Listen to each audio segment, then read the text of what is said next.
Olá pessoal, está começando mais um episódio do Cast for Closer, seu podcast para dominar inside sales e colocar suas metas no bolso. O tema de hoje é Sales Operations ou Sales Ops, como a gente vai tratar daqui em diante. E uma introdução é que parte da nossa audiência sempre relata que um dos desafios é que faltam métricas para determinar o quanto de sucesso tem na sua operação.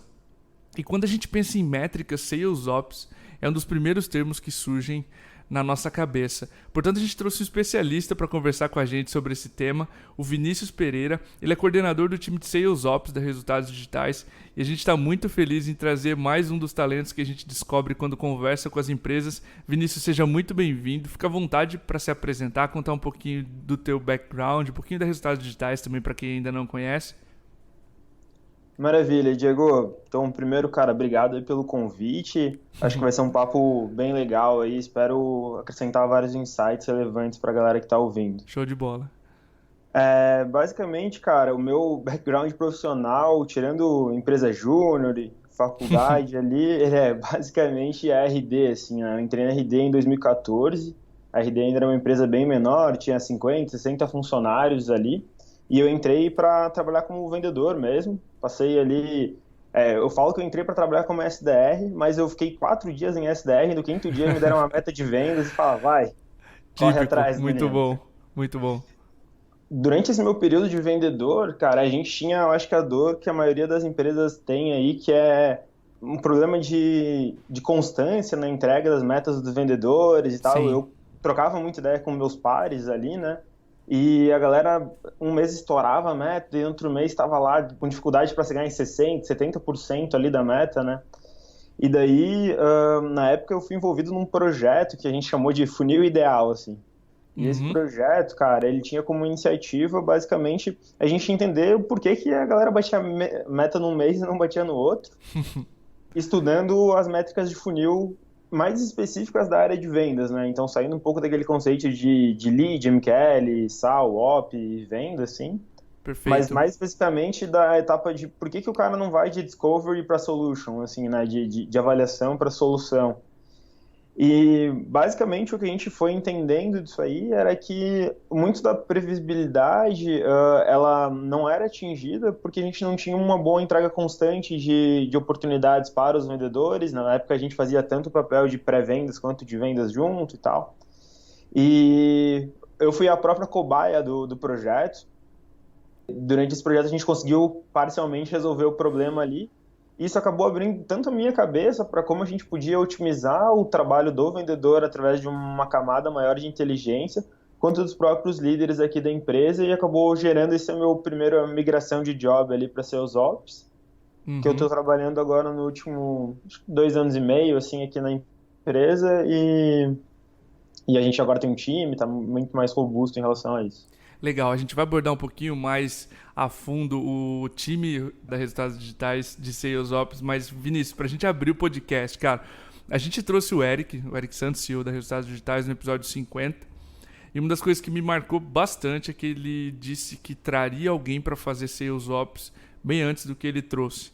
Então, quais são os traços para a nossa audiência que está pensando se deve ou não fazer? Quais são os traços de uma operação de venda que define um bom momento para se começar Sales Ops? Com que ela se parece? Com quais traços ela tem? Legal. Assim, aproveitando que o Eric deu esse insight, eu também ouvi o podcast que ele falou, né? Ele Sim, também me deu um insight logo quando eu fiz essa migração de job, de vendedor para Sales Ops, que é um artigo da Diane Lu, da AdRoll. Ela é diretora de operações de vendas lá. E contava justamente alguns estágios de quando que você identifica, né, que você precisa do seu primeiro Sales Ops. perfeito. E basicamente o que ela passa ali são 5 estágios, mas que tudo começa quando o fundador ele é o próprio Sales Ops, né? Ele é o próprio Sales Ops, ele é o próprio vendedor, às vezes desenvolvedor, ele é um pouco de tudo. Sim, Mas o primeiro estágio é, cara, ele precisa ver se ele consegue vender aquele negócio ali que ele está ideando. Então, às vezes ele vai ter um protótipo, às vezes ele vai fazer tudo no braço, né? Mas o primeiro estágio é, cara, eu consigo vender esse negócio. O perfeito. segundo é quando ele está vendendo e ele fala, cara, isso aqui podia ser melhor, eu tô fazendo isso errado. E daí ele começa a tentar fazer um processo que aquilo ali pare pelo menos na cabeça dele, ele consiga escrever em 5 linhas de caderno ali, como é que ele vai vender, né?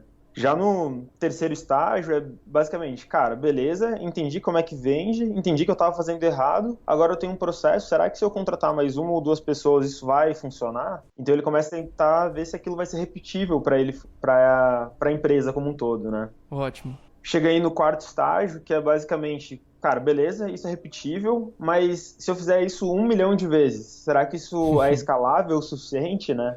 E basicamente quando ele começa a ter esse questionamento é que ele vai falar, ok, eu sei para onde é que a gente está indo, eu sei que eu quero escalar esse meu processo, eu não sei exatamente como, me ajuda a achar esse caminho. E daí vem o primeiro Sales Ops, que em várias empresas não vai ser nem um Sales Ops, vai ser um Head de vendas, né, primeiro, e Perfeito. depois um Sales Ops que vai efetivamente entrar aí para organizar a casa. Mas acho que como regra geral é o 10º funcionário da área de vendas é o indicador assim que provavelmente você já está um pouco atrasado para fazer essa contratação do Sales Ops. Legal. Depois do episódio, como isso não saía da minha cabeça, o empreendedor tem esse medo de estar atrasado. Eu sempre pensei na quantidade. Eu acho que com 1 ou 2 reps é muito cedo.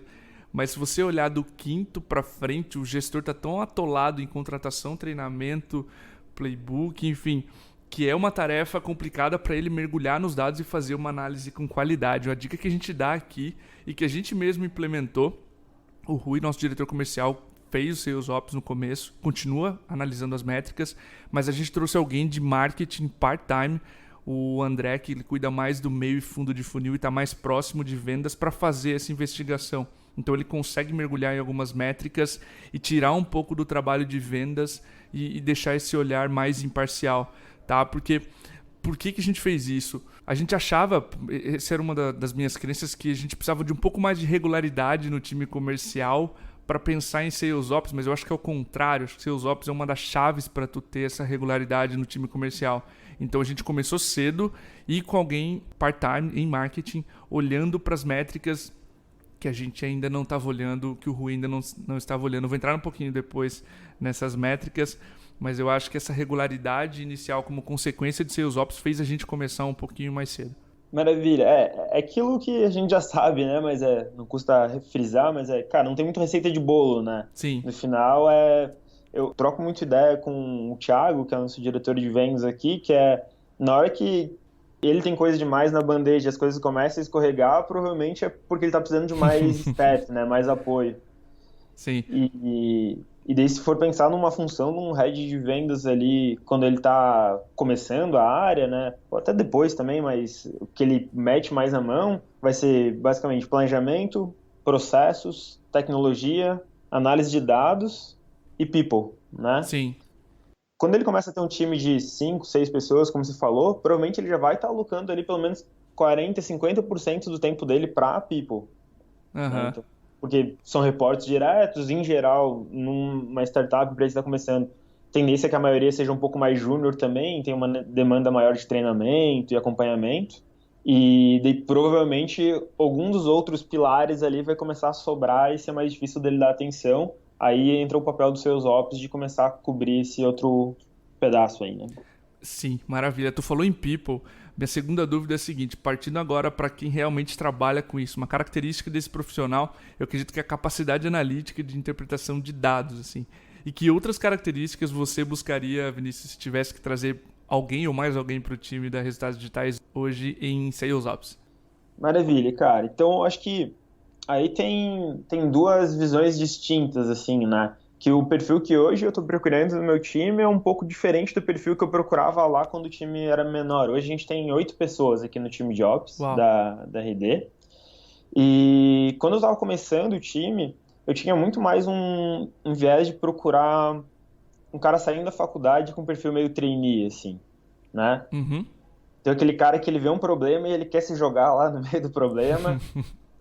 Quer mostrar serviço, é um cara que tem um quê de street smart, assim, né? Que ele sabe, pô, existe um jeito ótimo de resolver isso, mas existe um jeito que eu vou provar o valor disso aqui rápido e vou pro próximo problema mais rápido ainda, né? Sim, faz sentido. Até porque no começo ali o cara tá um pouco afogado, tem 1 milhão de coisas para resolver ao mesmo tempo.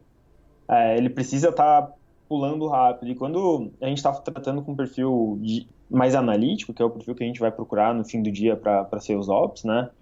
A gente tem uma galera que é mais doer, assim, então, cara, quer entregar rápido ali, mostrar o negócio funcionando. E a gente tem uma galera que é mais thinker, né? Como eu classifico, pelo menos. Sim. Que é o cara que ele quer o problema mais complexo ou quer a solução mais perfeita, né? O ideal é você não ter nenhum perfil, nem só um perfil, nem outro dentro do seu time. É você buscar um equilíbrio entre esses caras aí para que você consiga ter a complexidade nos momentos adequados e ter entrega nos momentos que são exigidos também.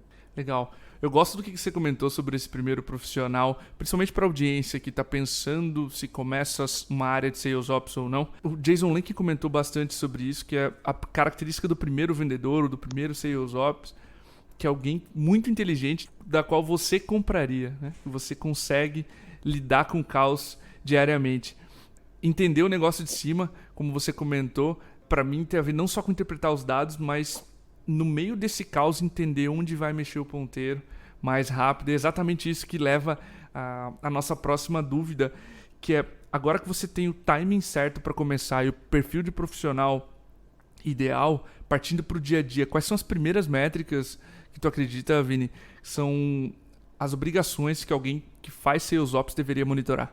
Maravilha. Cara, isso é uma coisa bem engraçada, assim, que acho que toda vez que alguém liga aqui a gente vai fazer um benchmark, alguma coisa, Sim. alguém quer ter uma ideia de como que é iniciar a área, é a pergunta que vem direto, né? Cara, o que que eu tenho que medir? Sim. E ao mesmo tempo, isso é uma questão bem tricky, assim, porque ela pode sair bem errado.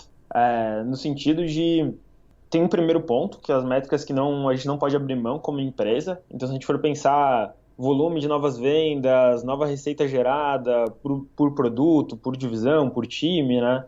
Então, aí vai Uhum. depender de como é que é a estrutura da empresa, mas aí vão ser os seus 5, 8 KPIs, que são aqueles KPIs que vão ser reportados por board, para a diretoria como um todo, e aqueles caras têm que ser bem coletados, porque representam até risco para a operação como um todo, né? Legal. Mas depois disso, vem, eu acho que o papel dos seus ops ali de começar a medir o funil de vendas em si, tá?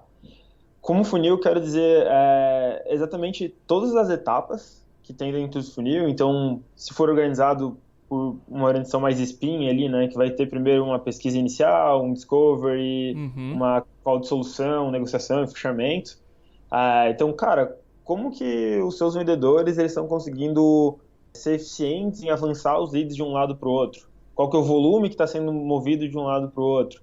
Isso vai ajudar a gente a endereçar aquela primeira questão que você colocou ali também de previsibilidade, né? Aham, perfeito. Até eu gosto de dar um pouco de frame de tempo, que para mim, os primeiros 6 meses dos seus ops deve ser isso, assim.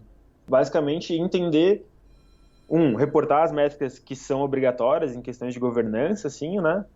E segundo cara, ele tem que dominar o funil. Ele tem que saber o que está acontecendo ali, porque senão ele não consegue priorizar projetos, ele não consegue sentar com o diretor de vendas e opinar no que ele acha que tem que fazer. Ele não Uhum. consegue pegar um coordenador de vendas que às vezes está desesperado ali pela meta dele e dar alguma orientação que vai ser realmente útil, valorosa para o trabalho do cara. Pô, sensacional, cara. Aqui a gente monitora, além desses pontos que você comentou ali da taxa de etapa a etapa do funil, a gente olha com carinho para duas coisas. A interface marketing e vendas, tu pode começar tanto de, eu abordo X leads outbound, X leads inbound que não levantam a mão e X leads inbound que levantaram a mão, pediram contato comercial. E um pouco de métricas de atividade, tá? Consumo de lead por cada vendedor, número de ligação, enfim.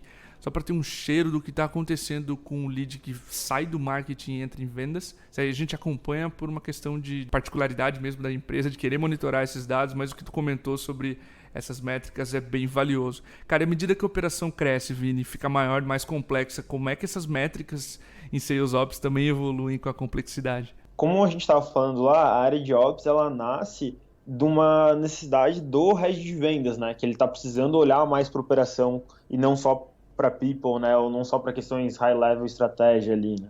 Perfeito. E isso também influencia em como que a operação evolui. O ponto ali que até você comentou, a gente aqui na RD hoje, né, com uma complexidade maior de operação de vendas, a gente também olha mais para origem de lead, né, onde está vendo cada um, taxa de conversão de material específico, a gente vai olhar até por desvio padrão de eficiência entre os vendedores, para a gente identificar quem que está performando mal ali, que a gente está gastando oportunidade, né, que a gente podia estar alocando num cara mais produtivo e assim gerando um resultado total para a organização melhor. Legal. Mas daí eu acho que o ponto aqui, até antes da gente entrar no que é mais complexo em si, é a gente entender que para a gente conseguir aumentar o set de métricas que a gente está analisando, a gente precisa ter algumas coisas que são predecessoras a isso. Legal, manda Entre bala. elas, o processo. Então, cara, tu tem que ter um processo alinhado, e desde lá do marketing, como você falou, né? E se a sua empresa tiver uma área de Customer Success ou de atendimento, o ideal é que seja do marketing ao atendimento, todo mundo padronizado ali em termos de processo geral e métricas e hands-offs claros entre as áreas, tá? Além disso, a empresa precisa ter uma única fonte da verdade. Então, não sei se já aconteceu com você, mas a gente já aconteceu muito. A gente chegar numa reunião e eu falar, cara, o marketing gerou só 5.000 MQLs aqui pra gente esse mês. E o cara fala, não, tá aqui, ó, 7.200. E a gente passa metade da reunião batendo boca pra ver quem que tá com o número certo, assim, né? Sim, sim. Em outro grau de magnitude, mas já rolou. E daí eu acho que, assim, depois do processo, a fonte de verdade estar estabelecida, daí é a hora dos seus ops, o head de vendas, se já tiver um time de coordenação, ou alguns vendedores mais experientes que possam opinar isso, montarem ali um war room para eles. Que é basicamente, cara, 10 a 15 indicadores que vão ser coletados frequentemente e vão dar a temperatura da área de vendas em qualquer momento que eles queiram saber, assim, né? Legal. Então, aí pode entrar desde, cara, ciclo de vendas, pode entrar proporção dos tipos de lead, né, que depois isso vai indicar qual que é a eficiência prevista para o time como um todo, pode entrar volume de atividades que o time está realizando em determinado dia, volume de atividades significativas, qual que é a nossa eficiência de conversão por região, por país, por produto, por perfil de cliente, e daí isso cada empresa vai ter que adaptar. E tem um livro, cara, que eu li, que é muito bom, que chama Cracking the Sales Management Code. Eu não vou lembrar o autor agora, mas acho que depois dá para botar na descrição lá. Com certeza, a gente põe no link do podcast. E basicamente, cara, ele é um estudo de todas as métricas de vendas que existem, e ele diz como que tu consegue organizar elas em estruturas. Basicamente, o que a gente já conhece em termos gerais de administração aí, mas você vai ter as métricas que ele chama lá de business results. Legal. Então, são métricas que você dificilmente consegue influenciar no seu dia a dia, mas que você tem que mirar elas para orientar suas ações, né? Em segundo lugar, você vai ter as metas táticas, né? Então, basicamente, são as coisas que você tem média influência, você não consegue influenciar ela por inteiro, por exemplo, o ciclo de venda, mas você consegue influenciar as atividades de vendas. Por exemplo, eu não consigo influenciar o ciclo de venda, mas eu consigo influenciar o volume de toques que o meu vendedor dá naquele cliente em quanto tempo, né? Então, tenta deixar as calls mais perto uma da outra, tenta fazer o discovery e a solution na mesma call, não prepara uma proposta ultra customizada, tenta fazer o cara seguir um modelo já pré-pronto, né? Então, essas coisas aí influenciam bastante. E nesse livro, basicamente o que ele defende principalmente para o nível de coordenador e vendedor, toda a atenção deve estar focada na atividade de venda. Legal. Porque a atividade de vendas, basicamente, é o que o vendedor pode chegar num dia de manhã, ou o coordenador pode chegar, ou o head de vendas, depende de quem está lidando com o vendedor, né? Sim. Ele pode influenciar e o cara, assim, só com a força de vontade, entre aspas, ele consegue realizar, né? Então, se eu chego ali, eu tenho uma meta de fazer 50 ligações num dia, cara, só depende de mim pegar o telefone e fazer 50 ligações, né? Sim. Mas pode estar faltando lead. Cara, mas liga pro lead que você perdeu no mês passado, faz um outbound, dá um jeito, mas se o cara tiver mesmo a vontade de realizar aquilo ali, ele vai realizar, né? Legal. Então, acho que isso é um senso de propriedade ali que é muito bom, e ao mesmo tempo, para o time de Sales Ops, é um grande desafio de disponibilizar isso em real time para o cara consumir, né? Por ele ter cara, tô me esforçando e tá dando resultado? Tá, então beleza, você tá evoluindo nas suas métricas de forecast, você tá evoluindo na sua previsão na sua meta diária, né, mesmo de atividades e assim por diante. Ótimo. Cara, gostei muito, deu para ver muito bem assim para onde evolui uma operação de Sales Ops, para onde evoluem as métricas de uma operação de Sales Ops avançada. E uma dúvida, Vini, que sempre surge nos assuntos que a gente conversa aqui com os nossos clientes, com os nossos prospects, sobre tecnologia. Imagino que tu tenha tecnologias que consigam auxiliar teu trabalho. No teu dia a dia, que tecnologias são essas que você recomendaria também para a nossa audiência, tanto para quem está começando quanto quem já está um pouco mais avançado aí em Sales Ops? Essa é uma pergunta bem difícil, assim, né? Até porque, assim, por incrível que pareça, mesmo a gente já tendo um tamanho um pouco maior, eu não considero nossa organização de vendas como grande, mas a gente já tem umas 120 pessoas aqui no time de vendas como um total. Uhum. Ela é grande, ele não é enorme, para dizer melhor, assim, né? Sim. Mas a gente ainda faz muita coisa no braço hoje, assim. Então a gente usa muito ainda, a gente usa como CRM até hoje o Pipedrive. A gente começou com isso, né, e vem carregando ele junto com a gente. A gente usa o Google Drive basicamente para fazer 99% das coisas. Sim. Então o Sheets aguenta ali, para quem tem muita dúvida, até determinado ponto. Mas hoje, claro, a gente já tem uma necessidade que a gente está evoluindo para sanar ela, de ter uma base de dados mais robusta, e a gente vem tendo que caminhar muito para ferramentas mais avançadas de análise de dados, né?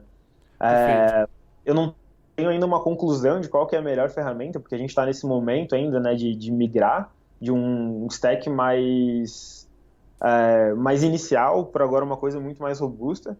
Mas eu acho que tem alguns aprendizados muito legais de ter carregado isso por tanto tempo um stack menor, assim, né, um stack menos robusto, se a gente pode chamar assim. Perfeito. Começa por a gente entender que o processo vem sempre antes da ferramenta. Então, porra, eu preciso contratar o negócio mais caro, o melhor do mundo, e já de cara, assim, uma visão que a gente tem é que a gente precisa saber usar o negócio, né?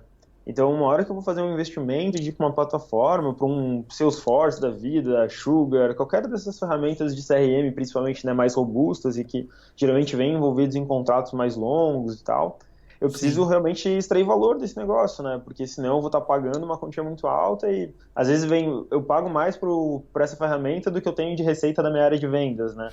Então, acho que isso foi sempre uma cobrança assim bem grande pra gente, fez a gente ter uma orientação ao processo muito, muito legal aqui dentro da RD. Pô, bacana. Além disso, acho que uma coisa que vocês já discutiram em outros podcasts que eu ouvi também aqui, mas é que, cara, o ecossistema de SaaS está ficando bem robusto agora, e de vendas em si ele está ficando absurdo, assim, né, cara? Eu quero uma ferramenta que ouça os meus raps e diga se eles têm repetição de palavras, quais são as palavras ótimas para gerar mais conversão e tal. Tem uma ferramentinha americana que chama Chorus.io. Sim. Faz isso aí. Então, assim, basicamente o que tu pensar, se tu tiver dinheiro e quiser pagar, você vai encontrar lá, né? E, por um lado, isso também faz com que a gente tenha um custo de adoção de ferramentas, por elas serem SaaS, né? Não terem uma taxa de implementação super grande e tal. Fica mais fácil de você testar ferramentas diferentes para funcionar. Legal. Né? Sim, então, com certeza. Eu acho que uma coisa que vocês trabalham, e a gente aqui na RD também, a gente tenta trabalhar não só a ferramenta, mas a metodologia e a educação que vem junto com isso, né? E quando você está escolhendo um fornecedor, principalmente se você tem uma área de vendas não tão madura ainda, você tem que acreditar na metodologia que ele tem por trás daquilo ali. Porque depois que você aprender aquela metodologia, se trocar a ferramenta dele por outro, acontece, né? Sim. O ideal é que a gente, como fornecedor, consiga ter uma ferramenta que cada vez mais vai acompanhando o crescimento do cliente. Mas, cara, escolhe um fornecedor que ele vai te dar respaldos no teu crescimento, que ele vai falar, pô, começa por esse jeito, né? Os primeiros passos que você deveria trilhar são esses aqui. Depois que você já tá ficando craque, virou PhD lá naquele assunto, você fala, cara, beleza, eu tenho a decisão de continuar ou não com esse cara. Mas eu tentar do zero aprender tudo e falar, cara, vou desenvolver no braço aqui, talvez não seja o melhor caminho para várias empresas. E pelo que a gente tem de estudo, boa parte das empresas que trabalham com tecnologia, eles têm a tendência de desenvolver o próprio CRM, de querer internalizar muita coisa, né? Sim, Isso cara. é bom por um lado, mas pelo outro lado, você deixa de aprender com um cara que tem um know-how específico naquela partezinha do processo, né? Perfeito. E desfoca o teu time de devs também, que deveria estar focado no teu core business e não em construir uma ferramenta né, paralela. Isso. Para tentar dar algumas ferramentas mais específicas ali para ajudar também. Eu acho que uma coisa que a gente descobriu o valor faz pouco tempo, mas tem sido essencial nos nossos modelos de análise de negócio e basicamente tudo que a gente tem feito nos últimos meses aqui para otimizar a operação, são players de enriquecimento de dados. Legal. Então, cara, descobri que a gente tem que perguntar coisas na landing page, aquelas coisas que são mais relevantes para o nosso business e para uma classificação inicial, mas que depois disso a gente pode contar com vários caras para completar essa informação, né, para gente. Sim, sim. Então, pegando uns caras mais internacionais, mais consolidados, assim, a gente tem o próprio serviço da Amazon ali com a Alexa, que dá uma série de informações. Ele não dá só o ranking, né, do Alexa, ele também dá algumas iniciativas de total de visitantes, de algumas tecnologias até que tem no site. Tem o Clearbit, que ele passa até 80 pontos de dados sobre qualquer domínio ou e-mail. Legal. Tem o Moz, que ele também ajuda a tu identificar várias coisas de maturidade. Então essas ferramentas a gente tem usado interno aqui na RD. Nacionalmente, a gente tem players bem consolidados, como os próprios Serasa e a Unit4, que eles dão mais dados vinculados à receita, assim, né? Então, cara, número de funcionários vinculados, faturamento presumido, índice de risco de pagamento, de solvência da empresa e tal também. E, para finalizar, a gente tem alguns caras mais emergentes, né, que estão agora crescendo e desenvolvendo também nessa onda de API as a Service, que chama ali, né? Sim, sim. Que é a Okapi, que é lá de Minas, é do Diego Gomes. Legal. A Intextify também, que é um player aqui de Floripa, que eles estão trabalhando também para o desenvolvimento de uma linha parecida com o Clearbit ali, com a Okapi também. Legal. Então, acho que assim, a gente já testou todos esses caras aí, e hoje a gente vai vendo até qual que tá dando as melhores informações, mas dependendo do que a gente faz, a gente usa um player diferente ali e também tá aprendendo bastante, mas um ponto bom é que todos eles são acessíveis, assim, então o valor que você paga unitariamente para enriquecer um lead é muito baixo, perto do retorno que você consegue ter em previsibilidade de vendas, às vezes em aumento de retenção, em customização de jornada de compra e assim por diante. Maravilha, cara. A Trish Bertuzzi comentou num dos podcasts que a gente gravou sobre aquele lance do processo virante da tecnologia, que ela fala que você tem que arrumar um processo e não ir atrás de tecnologias para consertá-lo. Isso me marcou bastante quando tu comentou ali, me fez lembrar. A gente tem um case legal entre o Ocap, RD e MeTime. Estamos usando e estamos tirando bastante proveito. É uma informação que, em tese, tu não precisava perguntar se você consegue, pelo site ou pelo domínio do e-mail, tirar a informação dele, né? Então, melhora a jornada de compra do cara. Cara, pra gente finalizar, Vini, eu li um artigo recentemente que dizia que a função do SalesOps é mover a performance da média. Aqueles 20 top performers, 20%, vão continuar top performers, vão bater a meta chovendo o que for. Tem 20% que não consegue bater a meta, não consegue, tá no cargo errado, mas a média tá ali nos middle do pessoal que tá em 60%, né, no meio ali dessa distribuição. E a função do SalesOps é mover justamente esse sino para cima, no meio do sino ali dessa curva. Você pode compartilhar algo que vocês fizeram em SalesOps dentro da RD que moveu a média do time como um todo, ou que foi um ganho legal, até para a gente concretizar o ganho dessa área de SalesOps? Claro. Primeiro, assim, eu acredito que bastante coisa que a gente faz em SalesOps, principalmente se você não tem ainda um barramento de dados adequado, uma mensuração antes de ter o SalesOps, acaba sendo difícil depois você medir o resultado, principalmente daqueles primeiros 100, 200 dias ali que tu está struggling ali, né, com as métricas iniciais. E você faz muita coisa naquele tempo ali e você tem difícil de qual que é o efeito do time de SalesOps para isso tudo, né? Mas eu acho que aqui, botando bem prático, né, na RD, a gente revisou toda a metodologia de planejamento comercial. Então, como a gente é uma empresa que prioritariamente trabalha com leads inbound, né? Sim. A gente precisa ter algumas coisas que vão fazer com que isso funcione ao desdobrar do funil.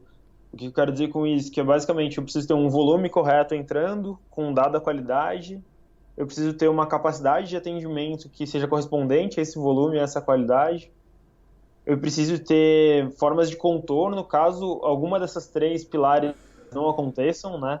Falte volume, falte qualidade ou falte gente para atender. Legal. Eu preciso ao longo do tempo, também ter uma metodologia de acompanhamento da execução do planejamento, né? Que Sim. o que a gente criou foi basicamente, cara, bem preto no branco, um planilhão, assim, que eu dizia, cara, quantos leads eu tenho previsto para receber do marketing, qual que é a minha eficiência esperada, qual que são as margens que eu quero trabalhar, ou seja, o que que eu vou tentar conversar com o marketing para pedir um pouco mais de leads, ou o que que eu vou ter um pouquinho de excesso de gente em alguns momentos para, caso o marketing consiga superar a meta dele, eu possa atender também e possa superar a meta de venda, assim por diante. Mas, ao Perfeito. mesmo tempo, eu nunca posso ter gente demais. Porque se eu tiver gente demais aqui no time de vendas, os caras vão ficar de braços cruzados e minha média de performance dos reps vai cair muito, né? Uhum. Então, o que a gente conseguiu fazer foi dar esse ajuste. Então, o que a gente tinha lá atrás era uma meta muito justa, assim, basicamente, entre os vendedores, porque eles recebiam, em média, um vendedor aí na RD deveria receber umas 20 a 25 oportunidades, tá, por mês. Aham. O que a gente fez foi identificar que a gente tinha uma oportunidade para subir essa barra de oportunidades média para 35, 40, e que, dado uma constante de eficiência, isso ia fazer com que a média dos reps entregasse muito mais do que ele entrega. E hoje um rep da RD, um sales rep, né, da RD, entrega mais ou menos 100% do que ele entregava em junho de 2015, né? Então a média do Caramba. time dobrou em 2 anos aí. É Uhum. um período de bastante trabalho, mas eu acho que são pequenas coisas que ali em Sales Ops a gente consegue. Eu sempre gosto de trazer muito isso, tanto para os times de coordenadores, quanto para o meu próprio time de Ops, que isso não é um mérito nosso de Sales Ops, né? É um mérito de a gente ter conseguido enxergar a oportunidade e ter conversado e feito tudo para que aquilo acontecesse, né? Então, Legal. acho que o mérito no final do dia é sempre o dos reps lá embaixo, né, que estão quebrando tudo. E a gente tem que dar o suporte para que isso aconteça e enxergar essas oportunidades, né? Pô, maravilha, cara. Ficou bem claro o tipo de exemplo aí que você deu e como vocês aplicaram para tirar sucesso com seus ops. Vini, só posso te agradecer, cara, por esse episódio. Foi uma aula para mim aqui. Espero que a audiência tenha gostado. E, cara, fica à vontade aí para deixar uma mensagem final, enfim. Bom, primeiro, obrigado de novo, né, cara? Para mim foi bem legal o próprio esforço de reflexão, assim, né? Acho que às vezes a gente vive no meio do furacão e não para olhar o que está acontecendo. Legal. E acho que isso é bem relevante. E, cara, tô à disposição sempre que vocês precisarem de uma ajuda, de qualquer coisa, né? Eu acho que a gente cresce junto, né? Quando a gente vai aprendendo e Sales Ops é uma área ainda muito nova dentro. É difícil, assim, às vezes eu quero bater papo com uma galera mais experiente, né? E a gente acaba tendo que ir para indústrias bem mais rígidas do que a nossa, né? De origem, assim. E eu acho que é sempre legal trocar essa ideia. Eu aprendo muito ouvindo os podcasts aqui, trocando ideia com todo mundo que a gente tem a oportunidade. E para fechar, só um agradecimento aqui já também pro meu time, né, cara? Acho que é sempre importante aqui. Legal. Tudo que eu falei que eu fiz aqui, você pode botar uma vírgula e falar o time do Vini fez, né? Que eu acho que a Perfeito. gente eu aprendo muito com os meninos no dia a dia aqui e a gente complementa muito legal, porque quando a gente vai criando, eu acho que uma estrutura mais complexa de operação, cada um precisa ser muito dono daquilo ali para as coisas rodarem da melhor maneira possível. E eu acho que, como mensagem final, assim, procura um time de seus ops, ou um head de seus ops, ou que seja o estágio que a sua empresa tá agora, né? Uhum. Um cara que ele não pense só em mostrar o serviço dele, assim, ele pense como que a minha área de vendas vai contribuir mais para a minha organização como um todo. Seja Show de bola. aumentando a eficiência por vendedor, seja resolvendo os conflitos que tem com marketing e assim por diante. Então, é o cara que vai vestir a camisa ali e ajudar a executar o plano mirabolante aí. Maravilha, cara. Agradeço o teu conselho, muito bom. E é isso aí, pessoal. Até o próximo episódio. Valeu.